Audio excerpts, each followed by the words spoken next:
Artinya dalam kehidupan kita, dinamika kehidupan, dosa, salah, pahala itu terus bagi orang yang mendapatkan hidayah.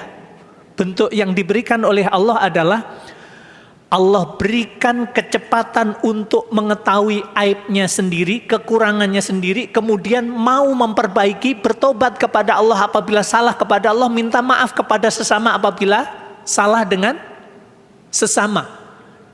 Yang Rasulullah katakan, وَبَصَّرَهُمْ عُيُوبَهُمْ فَيَتُوبُ مِنْهَا. Ciri kalau orang itu dikehendaki oleh Allah menjadi orang yang baik, yang nanti Allah akan berikan masuk surga, cirinya adalah Allah berikan kecepatan untuk abasarahum, cepat mengetahui aibnya, kesalahannya sendiri. Jadi kalau ada salah yang cepat kita tahu, kemudian kita minta ampun kepada Allah, itu adalah rezeki.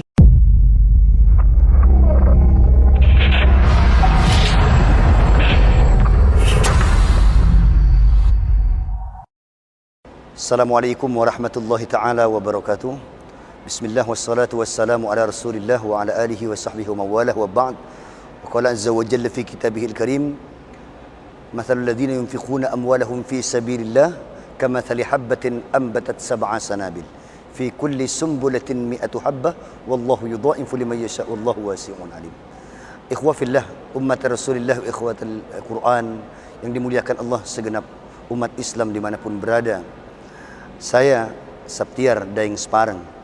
Pada kesempatan ini saya secara pribadi ingin mengajak, menghimbau kepada segenap umat Islam, segenap kumpulan anak bangsa untuk bersama-sama bahwa Allah mengabarkan dalam Al-Quran perumpamaan orang-orang yang menginfakkan hartanya di jalan Allah, baik infak dalam bentuk sedekah, infak dalam bentuk wakaf, infak dalam bentuk hibah, hadiah atau apapun, maka Allah menggambarkan kamathali habbatin ambatat sab'a sanabil, seperti satu pohon yang melahirkan 7 biji, fi kulli sumbulatin mi'atu habbah, dari setiap 7 rangkai cabang cangkah ini melahirkan 100 biji, dan Allah mengumpamakan yudha'ifu liman yasha, 7 dikali 100, dan Allah memberikan janji yudha'ifu liman yasha, lebih daripada 700 kali lipat atau lebih daripada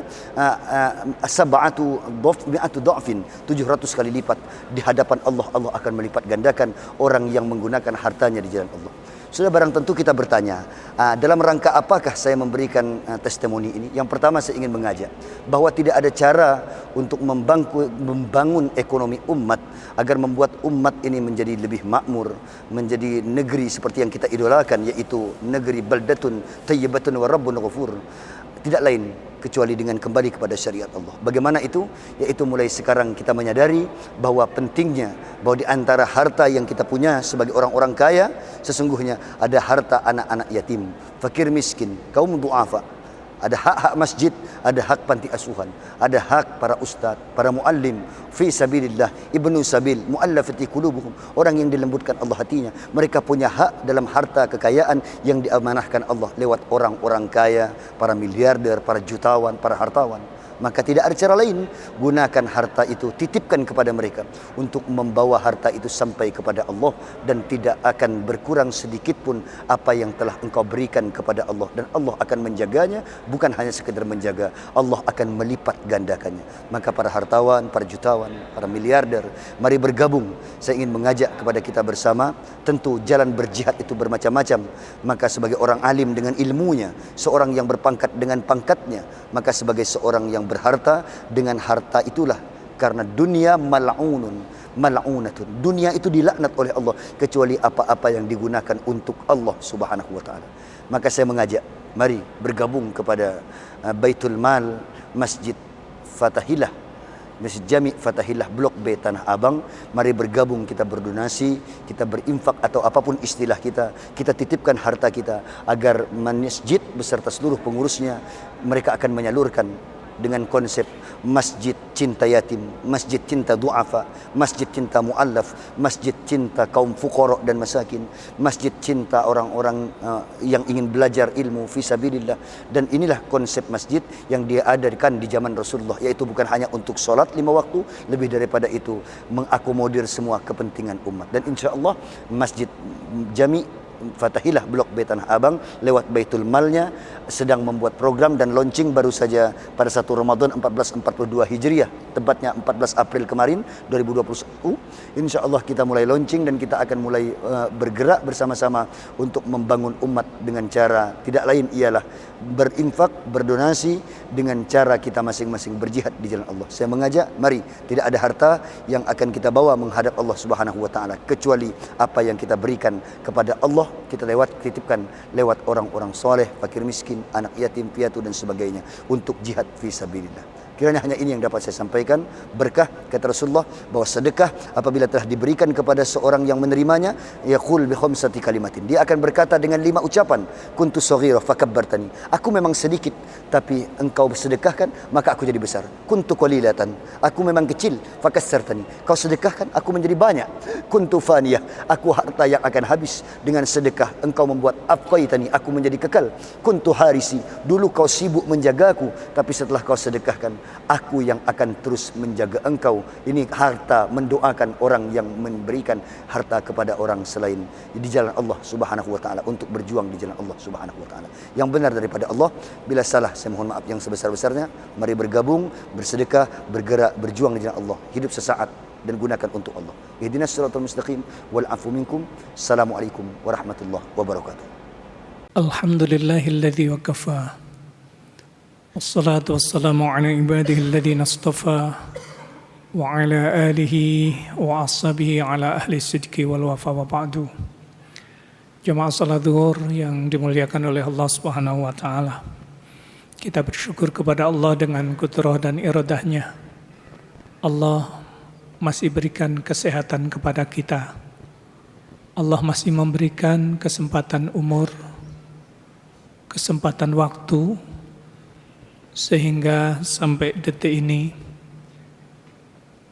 kita masih bisa beraktivitas dalam hidup dan kehidupan kita ini. Semoga aktivitas yang kita lakukan memberikan keberkahan untuk diri kita dan keluarga kita, dan semakin meningkatkan ta'abudan wa taqarruban ilallah kita. Jamaah rahimakumullah,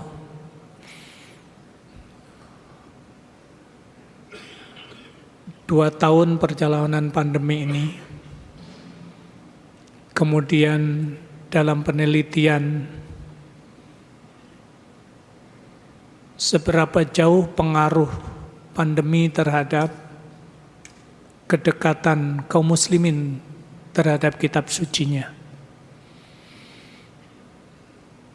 Ternyata bulan yang lalu sesudah diadakan penelitian, umat Islam Indonesia yang tidak bisa membaca Al-Quran sekarang ini mencapai 66%. Artinya separuh lebih kaum muslimin Indonesia yang tidak bisa membaca Al-Quran. Sementara ketika kita melakukan kajian apa dampak tentang ma'ani tilawah wa tadabburil Quran,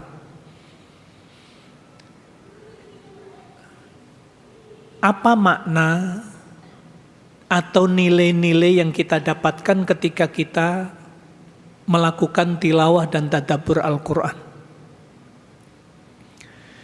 Yang pertama, ketika kita bisa membaca Al-Quran, kemudian kita lakukan tilawah Al-Quran, kemudian kita melakukan kajian,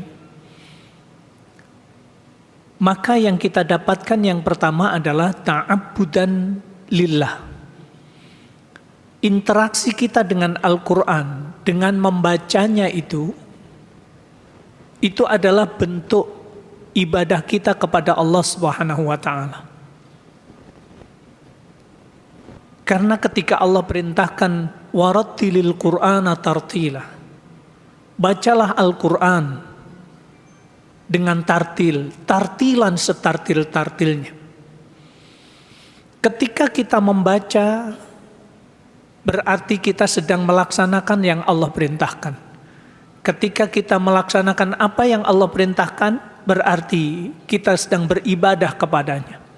Ditambah dengan perintah Rasulullah sallallahu alaihi wasallam, "Iqra'ul Qur'an fa innahu ya'ti yaumal qiyamah syafi'an li ashabi." Bacalah Al-Qur'an. Iqra'u. Ini adalah kata perintah. Nabi yang perintah, kita yang diperintah. Karena ada orang yang ngomong langsung, masa baca saja dapat syafaat? Masa baca saja dapat surga yang lebih bagus? Nanti kalau kemudian mengikuti apa yang dipikirkan oleh seorang kiai itu, yang lagi rame itu, masa ngomong la ilaha illallah saja masuk surga? Itu sama dengan, masa orang baca Quran gitu nanti dapat syafaat di hari kiamat? Dia seorang muslim, dia seorang kiai, tetapi tidak yakin terhadap ajarannya sendiri. Dia tidak bangga terhadap kitab sucinya sendiri, bahwa Allah yang memerintahkan, warattilil Qur'ana, Allah yang merintah. Iqra'ul Qur'an, Nabi yang merintah. Makanya ketika ada kalimat yang kemudian merendahkan apa yang disabdakan Nabi, Rasulullah itu terlalu mulia. Walaupun dihina oleh manusia seluruh dunia, tetap saja tiap waktu azan, suara Nabi Muhammad, kalimat Nabi Muhammad, nama Nabi Muhammad itu pasti disebut. Yang katanya Kiai Syakur itu tidak bakalan disebut. Kenapa? Karena kita tahu bahwa ini kadang ada sesuatu yang kita itu salah faham. Kalau ada orang yang berzina, kita melihat orang itu berzina, maka kita tidak boleh menceritakan apa yang dilakukan oleh orang itu walaupun mata kepala kita sendiri melihat. Kecuali di pengadilan kita yang jadi saksi. Baru boleh. Kenapa? Ketika diceritakan kata Nabi, kita sama dengan dosanya itu sama dengan orang yang berzina itu.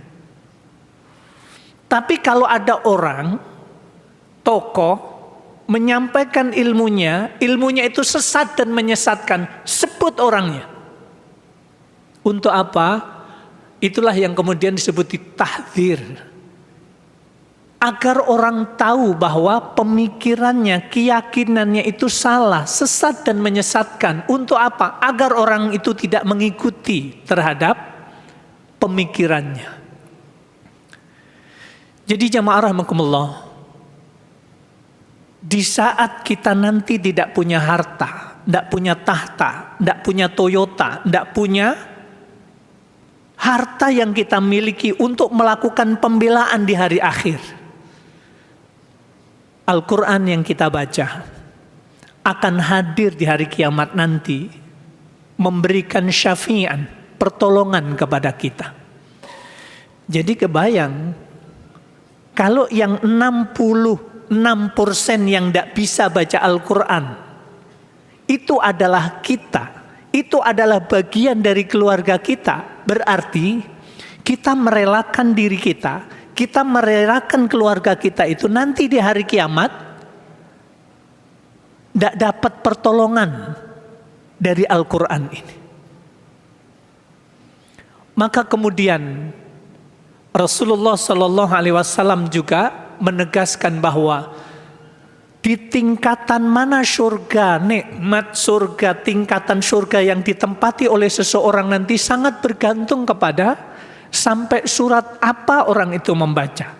Maka kan yang diperintahkan oleh Allah nanti di hari ketika orang itu dimasukkan surga, bacalah kamu Al-Quran dengan tartil sebagaimana engkau membaca Al-Quran dengan tartil ketika di dunia. Surat yang paling akhir yang engkau baca itulah, di situ tingkat nikmatnya surga yang engkau dapatkan. Jadi akhirnya kita melihat bahwa membaca Al-Quran itu bukan daripada tidak. Membaca Al-Quran itu adalah peluang kita nanti di hari akhir mendapatkan syafaat. Peluang kita ketika nanti Allah takdirkan masuk surga, tingkatan surga yang mana ditentukan sejauh mana kita membaca Al-Quran itu. Kemudian muncul pertanyaan, mana yang lebih penting? Membaca satu halaman, kemudian dibaca terjemahannya, difahami, atau membaca terus tidak tahu isinya? Dua-duanya lakukan.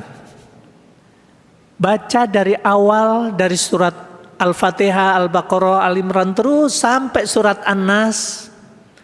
Tiap hari 2 lembar sampai surat An-Nas balik lagi. Terus seperti itu. Kenapa? Karena memang fa inna manzilataka, kata Rasulullah, sungguhnya tempat kamu nanti di surga sangat bergantung sampai di mana surat yang engkau baca. Jadi tentang ini tentu saja alhamdulillah di sini ada program tahsin. Tentu saja program tahsin itu tidak langsung memperbaiki bacaannya saja, tetapi bagi yang belum bisa baca akan diantarkan sampai bisa baca. Yang sudah bisa baca tapi banyak kesalahan diluruskan cara membaca yang benarnya agar menjadi lebih baik, lebih indah, lebih elok daripada sebelumnya. Ini yang kami lakukan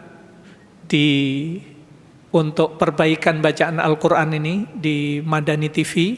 Sudah berjalan hampir 8 tahun, setiap malam Jumat jam 8 sampai jam setengah 10 malam.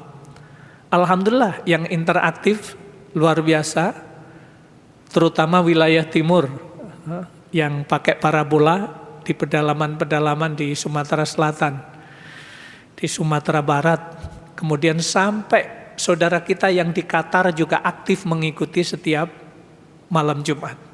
Jadi orang-orang Indonesia yang di Qatar, yang di New Zealand, yang di Jepang itu aktif mengikuti, memperbaiki bacaannya. Nanti ada program lain, ada program setoran hafalan. Alhamdulillah ini berjalan terus. Dan tentu saja dari ketika di sini dilonceng untuk program tahsin tilawah Al-Quran, ini sebenarnya memberikan wadah kepada jamaah yang belum bisa baca, ingin kita antarkan sampai bisa baca. Di sini jamaah yang belum benar bacaannya, kita perbaiki bacaannya sampai benar bacaannya. Paling tidak mirip-mirip Syekh Abdurrahman As-Sudais gitu saja. Mirip saja, nggak usah sama gitu ya. Mirip aja udah bagus. Atau mirip-mirip kayak Imam Masjid Kuwait, Mishar Rashid. Mirip. Lagunya pakai lagu Bayati. Tabarakalladzi biyadihil mulku wa huwa ala kulli syai'in qadir. Alladzi khalaqal mauta wal hayata liyabluwakum ayyukum ahsanu amala. Wahuwal azizul ghafur. Itu nama lagunya pakai lagu Bayati. Kalau kita umroh, sholat maghrib, kita kedengaran Allahu Akbar, udah kita sudah langsung nangkap ini Syekh Abdurrahman As-Sudais. Begitu selesai baca Fatihah, Innal ladzina qalu rabbuna Allah thumma istaqamu tatanazzalu alaihimul malaikatu ألا تخافوا ولا تحزنوا وابشروا بالجنة التي كنتم توعدون. Itu nama lagunya lagu Ros. Rosta. Nah, pertanyaannya tinggal kita nih. Kita selama ini baca Quran pakai lagu apa kira-kira? Jawabnya sama kan? Ya lagu saya sendiri lah gitu ya. Ini yang memang sebenarnya proses untuk pengajaran perbaikan bacaan nanti sudah otomatis termasuk iramanya itu walaupun tidak disebut nama lagunya apa, itu diajarkan. Untuk apa? Agar kalau kita itu terpaksa menjadi imam, itu jangan sampai nyali kita itu berani jadi imam zuhur sama asar. Silent semuanya gitu. Jadi ingin kita kalau maju jadi imam, orang yang berjamaah di belakang kita merasakan khusyuknya pelaksanaan sholat saat dia menjadi makmum. Itu sebenarnya targetnya. Halo? Setuju Pak ya? Kalau setuju, luangkan waktu untuk ikut, enggak tahu program hari apanya nanti tanyakan di sini yang tahu. Program perbaikan bacaan Al-Quran itu penting. Jangan nyanyi terus. Nyanyinya apa? Ku masih seperti yang dulu. Dulu bacanya begitu sampai sekarang gak rubah-rubah juga gitu ya. Sampai kemudian satu saat istri tadarus. Begitu istri tadarus kita komentar. Ma, itu coba mah ulangi lagi yang itu tadi. Itu ada yang salah. Istri langsung kaget itu. Apa? Ada yang salah gitu. Sampai istri aja nggak percaya gitu ya. Kenapa? Karena selama ini memang bacanya nggak bagus, tapi istri nggak tahu kalau kita sedang ikut tahsin gitu ya. Ke tahsin akan kalau salah-salahin melulu kemudian dibetulkan gitu.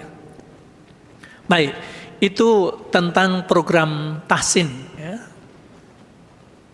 Posisi kita, kalau itu kita lakukan, sampai kemudian bacaan Quran kita itu benar. Kata Nabi, Innallaha yuhibbu ayyuqra'al Quran kama unzil. Sungguhnya Allah Subhanahu wa ta'ala senantiasa, atau sebutkan sangat mencintai terhadap hambanya apabila hamba itu membaca Al-Qurannya sebagaimana ayat itu diturunkan. Ayat itu diturunkan dengan bacaan yang tartil. Kalau kita bacanya tartil, Allah sangat mencintai. Kalau kita bacanya tartil, Allah cinta juga, tapi tidak pakai sangat. Itu bedanya. Halo, Bapak harus bangkit. Jangan beralasan terus berangkat pagi, pulang sore, pulang malam untuk kerja, untuk keluarga. Tetapi tidak ada contoh untuk anak-anak kita. Baik, kemudian yang kedua, kenapa tilawah dan tadabbur Al-Quran, mengkaji Al-Quran itu harus kita lakukan? Karena posisi kita, ketika itu interaksi seperti itu kita lakukan, itu akan menjadi tarsikhon lil iman. Akan mengokohkan keimanan kita. Semakin kita akrab dengan kitab suci ini, kita membacanya, kita mentadaburinya, semakin hari Allah akan kokohkan keimanan kita. Kemudian yang ketiga, tazkiyatan lin nufus. Karena membaca Al-Quran, tilawah Al-Quran, tadabbur Al-Quran ini adalah bentuk amalan yang soleh. Ini adalah bentuk kebaikan yang kita lakukan. Maka itu akan berdampak kepada hati kita. Hati kita karena sebab dosa dan kesalahan yang kita lakukan akan semakin kotor setiap hari. Tetapi dengan amalan yang soleh, maka kemudian amalan-amalan yang baik yang kita lakukan akan berdampak bersihnya hati. Allah akan kikis dosa dan kesalahan kita. Allah akan ampunkan dosa dan kesalahan kita karena amalan-amalan kita yang baik itu. Bukankah Rasulullah berpesan kepada kita? Ittaqillah haitsuma kunt. Bertakwalah kepada Allah dimanapun kalian berada. Kalimat berikutnya yang keduanya adalah wa'at bi'is sayyi'atal hasanata tamhuha. Apabila engkau melakukan salah.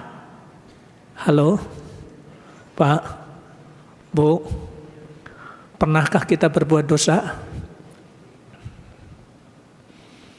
Pernahkah kita ditelepon sama seseorang kemudian bilang sama anak kita, bilang enggak ada?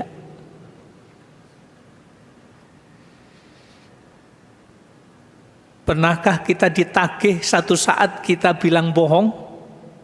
Pernah. Artinya dalam kehidupan kita, dinamika kehidupan, dosa, salah, pahala itu terus bagi orang yang mendapatkan hidayah.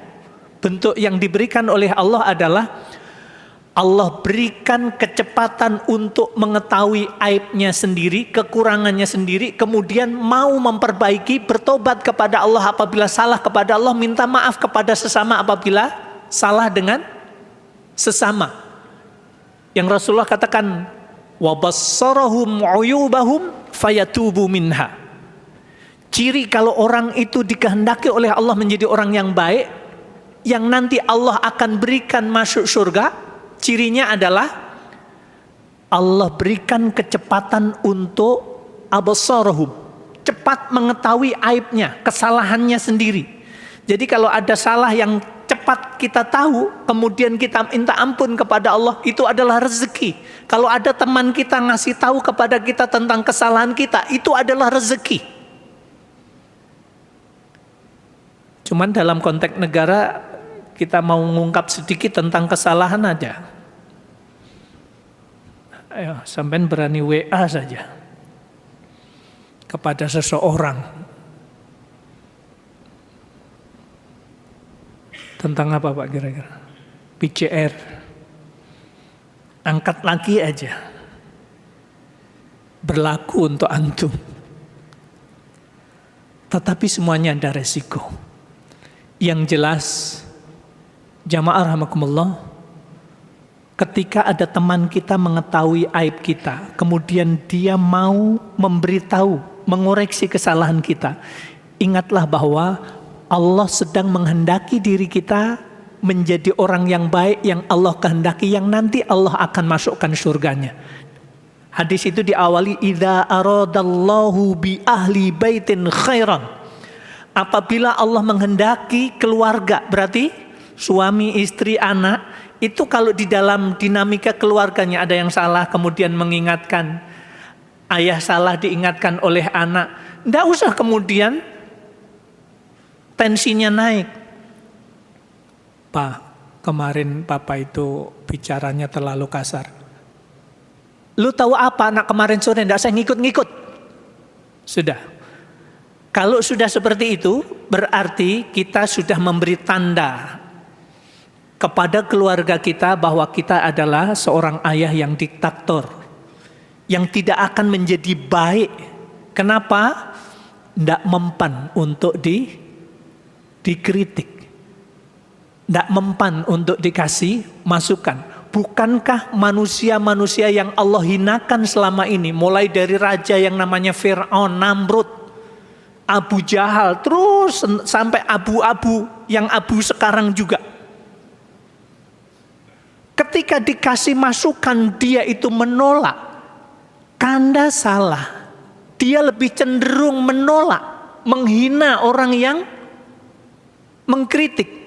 Maka saat itulah ujungnya adalah Allah akan hinakan sehina-hinanya.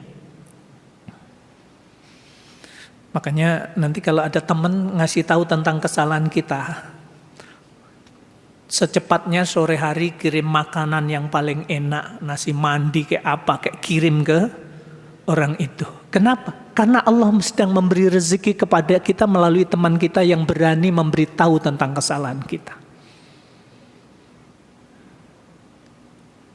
Baik. Jamaah rahimakumullah. Kemudian kalimat yang berikutnya tentang ma'ani tilawatil Quran. Nilai-nilai tilawah Al-Quran yang kita dapatkan.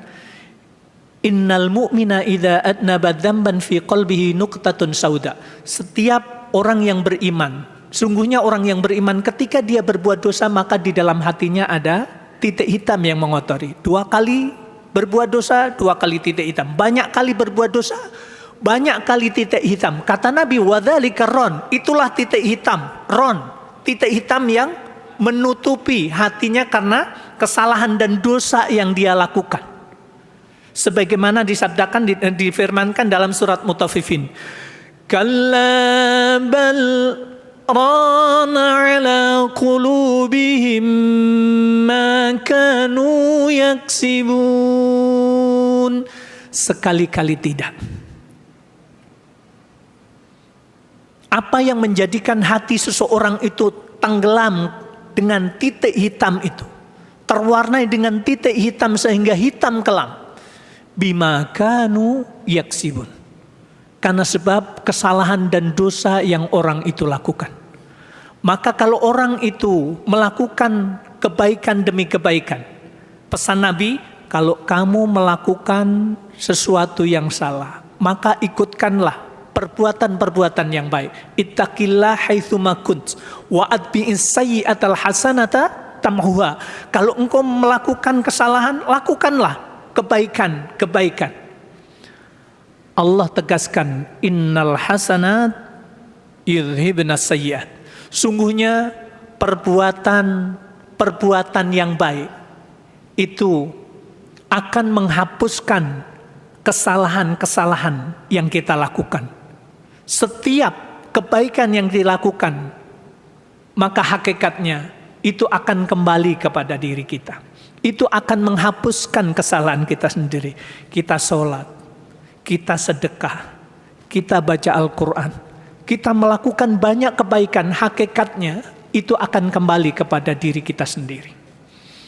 Kemudian yang tidak kalah pentingnya adalah kenapa kita harus tilawah dan tadabbur Al-Quran, membaca dan mengkaji Al-Quran. Oleh karena sebab Al-Quran yang kita baca itu akan takwiman lil fikr. Ini yang paling penting lagi, bahwa Al-Quran yang kita baca kemudian kita kaji, kita dalami, itu akan meluruskan pola pikir, meluruskan cara pandang kita. Sehingga dalam kehidupan kita, apa yang kita mohon kepada Allah, Allahumma arhamna bil Quran waj'alhu lana imama wa nura wa huda wa rahmah. Ya Allah ya Rabb, berikanlah kasih sayangmu kepada kami ya Allah karena sebab Al-Quran. Ya Allah ya Rabb, jadikanlah Al-Quran ini sebagai pemandu dalam hidup dan kehidupanku. Ya Allah ya Rabb, jadikanlah Al-Quran menjadi hudan, menjadi petunjuk dalam hidup dan kehidupanku. Jadikanlah nuron, jadikanlah penerang dalam perjalanan hidup dan kehidupanku. Mana yang hak, mana yang batil, mana yang kizib, mana yang sidik, mana yang kafir, mana yang iman, mana yang syirik, mana yang tauhid. Kita akan diberikan furqanan. Allah akan berikan kemampuan untuk membedakan. Sesudah itu Allah berikan kekuatan untuk menjalankan yang benar. Kenapa ini menjadi penting? Agar tidak menjadi orang yang seperti ini. Maaf, saya menggambarkan orang Mu'tazilah. Kalau dulu bahasanya Mu'tazilah. Mu'tazilah itu orang yang mendahulukan akalnya dibanding Al-Quran. Bahasa sekarang menjadi jaringan Islam liberal. Kemudian bergulir menjadi Islam Nusantara. Kemudian yang sekarang dimunculkan lagi moderasi agama. Bahasanya kayaknya pinter, kayaknya gitu ya. Tapi gobloknya itu ampun-ampun gitu. Kenapa? Karena ciri orang jahiliyah itu adalah apabila dia mengingkari Al-Quran, itulah bodoh. Makanya disebutkan al-jahlu bihukmillah. Orang yang bodoh terhadap aturan Allah, itulah yang kemudian disebut jahil. Kalau zaman jahiliyah saat itu, Abu Jahal, Abu Lahab, dan yang lain disebut jahiliyah. Emang gak ada kepala suku, nggak ada bentuk pemerintahan. Ada. DPR MPR-nya sudah ada, Darun Nadwah itu sudah ada. Umar Ibnul Khattab saat jahiliyah, Umar Ibnul Khattab menjadi menteri pertahanan sekaligus menteri luar negeri. Kenapa? Karena menguasai banyak bahasa. Cerdas Umar itu. Sekaligus kalau perang 10 lawan 1, 10-10-nya pasti mati. Sampai digambarkan semua mau pergi hijrah ke Madinah saja, semuanya berhitung. Ini Umar Ibnul Khattab, Nabi aja masih ngumpet-ngumpet. Ibnul Khattab ngumumin diri, berdiri di depan Ka'bah, di depan pembesar-pembesar yang ada. Barang siapa yang ingin anaknya jadi yatim, istrinya jadi janda, cegat saya besok mau hijrah ke Madinah, lewatnya sana tuh. Lewat sana itu. Walaupun dikeroyok 100 orang, kalau bahasa kita pasukan khusus dikerahkan, semuanya itu berpikir, dari 100 yang dikirim, nanti 10 pasti ada yang mati. Jangan-jangan 10 itu diantaranya saya. Karena berpikirnya semuanya begitu, sudahlah, biarin aja, Umar pergi-pergi aja. Baik, jadi jamaah rahmakumullah, ketika seseorang itu cara pandangnya dipandu oleh wahyu, disinilah kemudian hidupnya Allah akan mudahkan. Maka kemudian kita minta kepada Allah, wa dzakirna minhuma nasina. Allahumma dzakirna minhuma nasina. Ya Allah ya Rabb, apabila aku melupakan Al-Quran ya Allah, apabila aku jauh dari Al-Quran ini ya Allah, ingatkan aku ya Allah agar dekat dengan Al-Quran, agar tidak melupakan Al-Quran, agar kami ya Allah mau membacanya, mau memahami isinya ya Allah. Wa'allimna minhuma jahilna.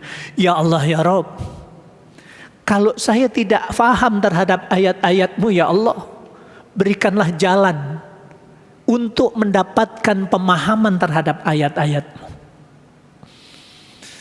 Ini adalah permohonan kita kepada Allah. Dan yang terakhir, jamaah rahmakumullah, apa yang kita dapatkan kalau kita tilawah dan tadabbur Al-Quran, membaca dan mengkaji, memahami Al-Quran ini? Yang kita dapatkan adalah ta'arrufan bimanhajillah. Kita akan mengenal terhadap manhaj Allah, aturan-aturan Allah lebih dalam. Bahwa di dalam Al-Quran itu ada aturan yang menyangkut bagaimana kita berperilaku ketika sendirian, ketika berdua, ketika berkeluarga, ketika bertetangga, ketika bersosial, ketika berdagang. Tata nilai semuanya ada di dalam. Maka 5 hal ini yang akan kita dapatkan. Nanti insya Allah lain kali makalahnya saya bagikan untuk bisa dibaca-baca. Ada 5 poin tentang nilai-nilai tilawah dan tadabbur Al-Quran. Yang pertama adalah, kalau itu kita lakukan, membaca dan memahami isi Al-Quran kita lakukan, kita akan dicatat oleh Allah menjadi hamba yang beribadah kepadanya. Kedua, kita akan Allah kokohkan keimanan kita. Allah akan kokohkan keimanan kita. Allah akan menguatkan keimanan kita. Ketiga, ketika kita tilawah dan tadabbur Al-Quran, Allah akan bersihkan jiwa kita. Beningnya hati kita, bersihnya hati kita. Ketika Allah takdirkan kita meninggal, itulah yang kemudian disebut husnul khotimah. Kenapa? Hatinya sudah Allah hapuskan dari nuktoh, titik-titik hitam karena sebab dosa dan kesalahannya, dengan sebab perbuatan baik, tilawah dan tadabbur Al-Quran yang kita lakukan. Keempatnya, yang kita dapatkan adalah taqwiman lil fikrah. Allah akan luruskan cara pandang kita, pola pikir kita. Dan yang kelima, kita akan semakin mengenal terhadap aturan-aturan Allah, terhadap manhaj Allah. Disebutkan Al-Quran manhajul hayah. Al-Quran itu adalah tatanan jalan hidup. Jadi kalau yang kita tahu, mobil Toyota, pabrik Toyota itu akan mengeluarkan cuklak bagaimana mengoperasionalkan Toyota itu dengan buku yang dikeluarkan oleh Toyota.